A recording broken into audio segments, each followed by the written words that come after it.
Bab kedua tentang mekanisme penyembuhan. Pada bab sebelumnya kita mengeksplorasi penggunaan pengetahuan yang lahir dari proses mempelajari sifat kesadaran dan penerapannya pada masalah umat manusia. Setidak-tidaknya kita melihat bagaimana sifat kesadaran itu mempengaruhi atau menentukan karakteristik emosi, kemudian proses kesadaran, kemudian pandangan hidup, kemudian pandangan ketuhanan, kemudian gaya hidup, sampai kemudian mempengaruhi fisiologi otak. Sekarang kita akan mengeksplorasi asal mula penyakit dari perspektif non-linear. Jadi perspektif non-linear ini melihat bahwa asal mula penyakit itu dia adalah potensi dari sifat kesadaran yang aktual ke tubuh. Jadi kita akan eksplorasi asal mula penyakit serta cara melepaskannya. Tentu ini bukan pembahasan filsafat atau teori. Sebaliknya, pembahasan ini akan memberikan perhatian pada apa yang dapat diverifikasi secara klinis dalam pengalaman-pengalaman pribadi yang benar-benar terjadi karena bisa memvalidasinya. Ini adalah dasar dari sains klinis. Kemampuan untuk berulang kali menduplikasi dan memverifikasi sebuah observasi dalam pengalaman pribadi kami sendiri serta menerapkannya pada masalah-masalah pribadi kami untuk melihat apakah itu berhasil atau tidak. Secara esensial, kami mengekspresikan pragmatisme empiris. Di pragmatisme empiris itu punya kegunaan yang itu bisa ketomoto gitu ya, empiris. Bisa diverifikasi sendiri secara empiris. Kami meyakininya karena kami telah membuktikannya melalui pengalaman kami sendiri. Penting untuk kembali ya, untuk mengeksplorasi kembali hubungan antara body, mind, dan spirit. Ini adalah model yang berguna dan nyata secara pengalaman. Apakah hakikat spirit itu? Apakah spirit itu hanya sebuah konsep, sebuah abstraksi atau ekstraksi metafisika, sebuah posisi filosofis, atau sebuah realitas tak kasat mata yang bisa dibuktikan? Apa hakikat sebenarnya dari tubuh, pikiran, dan spirit?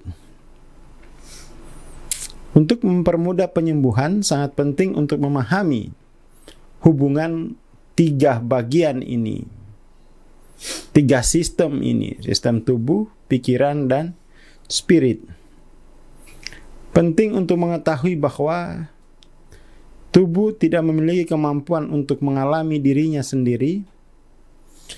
Tubuh tidaklah mampu merasakan. Lengan tidak bisa merasakan kelengaannya, jadi tidak punya kesadaran diri sendiri.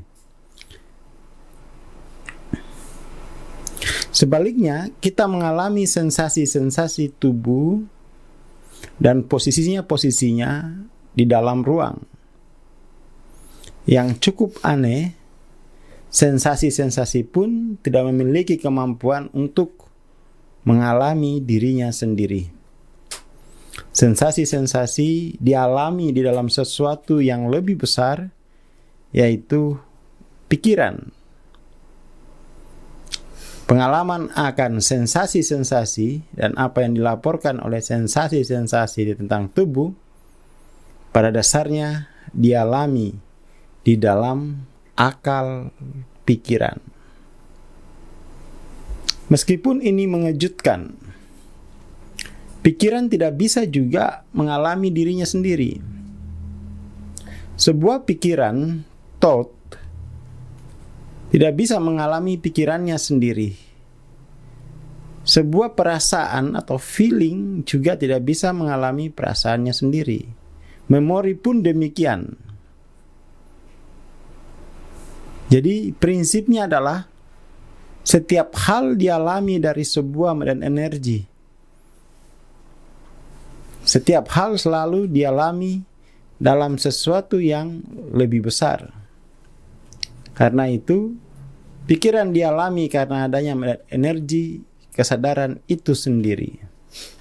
Dan kesadaran ini tidak memiliki bentuk, bersifat tak terbatas, dan mirip dengan layar film di mana kita menyaksikan gerakan-gerakan dalam film tersebut.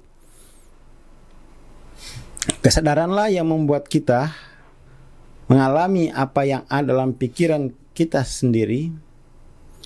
Itulah dasar dari anestesi, yaitu memblokir kesadaran, sehingga tidak ada pengalaman atau perasaan baik terhadap pikiran maupun tubuh. Dan kesadaran itu sendiri juga dialami dalam medan energi tak terbatas yang diliputi oleh kesadaran diri, awareness. Berkat kesadaran diri, kita tahu apa yang terjadi dalam consciousness, dalam medan kesadaran.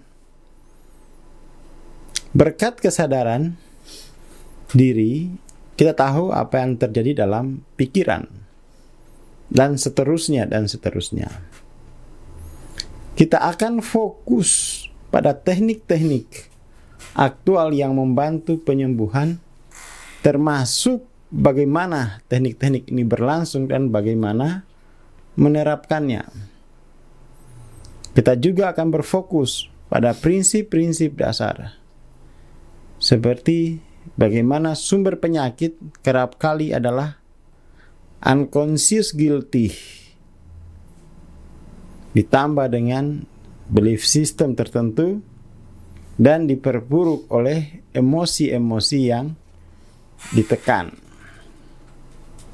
Jadi setidaknya di sini dia melihat ada 3 sumber penyakit, yaitu unconscious guilty, belief system tertentu, dan represi emosi. Saya akan menjelaskan bagaimana saya menggunakan teknik-teknik dan pemahaman ini untuk penyembuhan diri saya sendiri, penyembuhan dari 20 lebih penyakit kronis yang tak bisa disembuhkan oleh metode medis. Dengan pendekatan langkah demi langkah, kita akan melihat bagaimana penyakit juga merupakan hasil pemrograman melalui kesadaran kolektif, dan bagaimana penyakit itu muncul sebagai akibat dari sistem-sistem keyakinan. Kita akan mempelajari bahwa kita bisa pulih dari penyakit-penyakit yang terkait dengan warisan karma, Tidak ada urutan mana yang lebih sulit, mana yang lebih mudah dipulihkan. Tak peduli seberapa parah penyakit kita. Kita akan mempelajari bagaimana memberikan energi pada penyembuh mandiri dalam diri kita semua, dan kita akan melihat fenomena kepribadian majemuk, multiple personality, yang menunjukkan keberadaan dari banyak informasi berikut ini.